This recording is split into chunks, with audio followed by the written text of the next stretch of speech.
વડાપ્રધાન નરેન્દ્રભાઈ મોદીના 75મા જન્મદિવસ અવસર અને અખિલ ભારતીય તેરાપંથ યુવક પરિષદના 61મા સ્થાપના દિવસ નિમિત્તે અમદાવાદના નરેન્દ્ર મોદી સ્ટેડિયમ ખાતે રક્તદાન અમૃત મહોત્સવ 2.0 થીમ અંતર્ગત આયોજિત વિશ્વના સૌથી મોટા મેગા બ્લડ ડોનેશન કેમ્પની રાજ્યપાલ આચાર્ય દેવવ્રત અને મુખ્યમંત્રી ભૂપેન્દ્ર પટેલે મુલાકાત લીધી।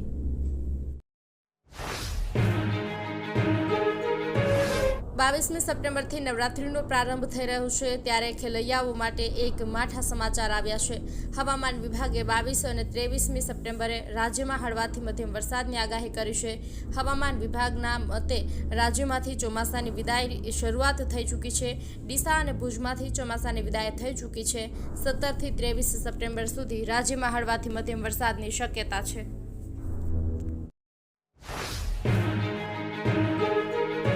સુરતમાં અમદાવાદની 7th ડે સ્કૂલ જેવી ઘટના સામે આવી છે।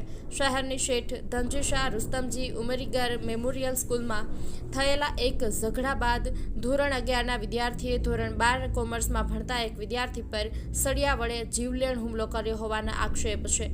આ ઘટનાને પગલે વાલીઓ મોટી સંખ્યામાં એકઠા થઈને શાળાના પ્રિન્સિપાલ અને ટ્રસ્ટીને રજૂઆત કરવા પહોંચ્યા હતા। ઘટનાના 16 કલાક બાદ સ્કૂલે આ મામલે તપાસ શરૂ કરી।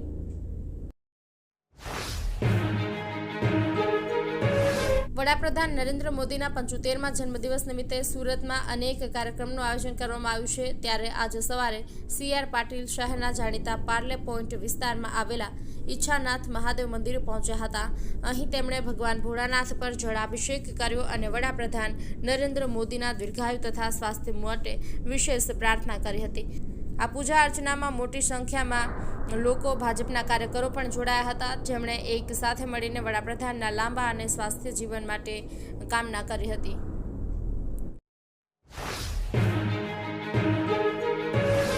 પાટણ લોકલ ક્રાઇમ બ્રાન્ચે સિદ્ધપુર પોલીસ સ્ટેશન વિસ્તારમાંથી રૂપિયા 16.48 લાખનો વિદેશી દારૂનો જથ્થો ઝડપી પાડ્યો છે। આ કાર્યવાહીમાં દારૂની હેરાફેરી કરતા એક ઈસમની ધરપકડ કરવામાં આવી છે, જ્યારે કુલ રૂપિયા 16.48 લાખનો મુદ્દામાલ જપ્ત કરવામાં આવ્યો છે। LCB સ્ટાફ સિદ્ધપુર વિસ્તારમાં પેટ્રોલિંગ કરી રહ્યો હોય ત્યારે તેમને એક ગુપ્ત બાતમી મળી હતી। બાતમી મુજબ એક ટેન્કરમાં વિદેશી દારૂનો મોટો જથ્થો છુપાવીને સિદ્ધપુર ઊંઝા મહેસાણાથી કડી તરફ લઈ જવામાં આવી રહ્યો હતો।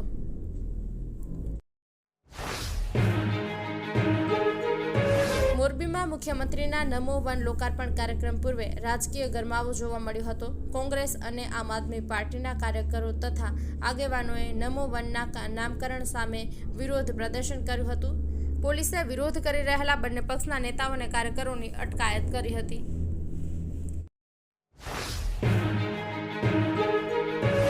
અમદાવાદની 7th ડે સ્કૂલના વિદ્યાર્થીની હત્યા બાદ સ્કૂલ બંધ રાખવામાં આવી છે। ઘટના બાદ આક્રોશ ફાટી નીકળ્યો, જે બાદ અત્યાર સુધી શાળા પ્રત્યક્ષ રીતે બંધ છે, જેથી હવે શાળા સંચાલકો દ્વારા શાળાને ફરીથી પ્રત્યક્ષ શરૂ કરવા પ્રયત્ન કરવામાં આવી રહ્યા છે, જે બાબતે 7th ડે સ્કૂલ મેનેજમેન્ટ અને જિલ્લા શિક્ષણ વિભાગના અધિકારી સાથે બેઠક મળી હતી। આ બેઠકમાં જિલ્લા શિક્ષણ અધિકારીએ શાળા સંચાલકોને સ્પષ્ટ આદેશ આપ્યો છે કે જ્યાં સુધી પોલીસ વિભાગના અભિપ્રાય અને કચેરી દ્વારા શાળાનું નિરીક્ષણ ઉપરાંત વડી કચેરી તરફથી સૂચના મળ્યા બાદ જ પ્રત્યક્ષ રીતે શાળા શરૂ કરાશે।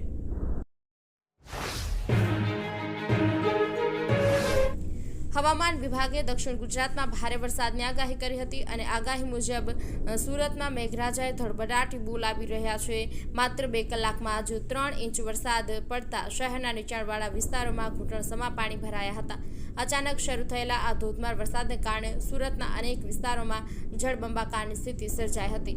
વેસુ, અઠવા, અડાજણ, કતારગામ અને વરાછા જેવા મુખ્ય વિસ્તારોના માર્ગો પર પાણી ફરી વળ્યા હતા। ખાસ કરીને અડાજણ સર્કલ પાસે તો પાણી એટલું ભરાયું હતું કે બાઇક અડધી ડૂબી ગઈ હતી।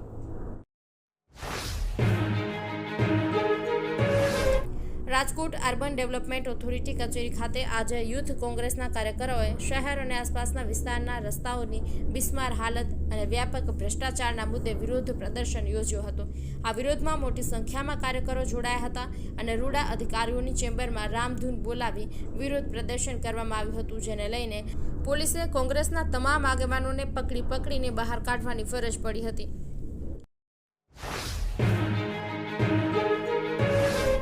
વિશ્વ હિન્દુ પરિષદ દ્વારા ગઢડા શહેરમાં પ્રથમવાર નવરાત્રિ મહોત્સવનું આયોજન કરવામાં આવ્યું છે. નવા બસ સ્ટેશન સામેના રેલવે ગ્રાઉન્ડ ખાતે મહિલાઓ માટે નિઃશુલ્ક પ્રવેશ રાખવામાં આવ્યો છે. 9 દિવસીય આ મહોત્સવમાં દરરોજ રાત્રે જાણીતા કલાકારોના સંગીતમય ઓર્કેસ્ટ્રા સાથે મહિલાઓ ગરબાની રમઝટ બોલાવશે. ઉત્સાહી ખેલૈયાઓને વિશેષ પ્રોત્સાહન અને ઇનામો આપવામાં આવશે.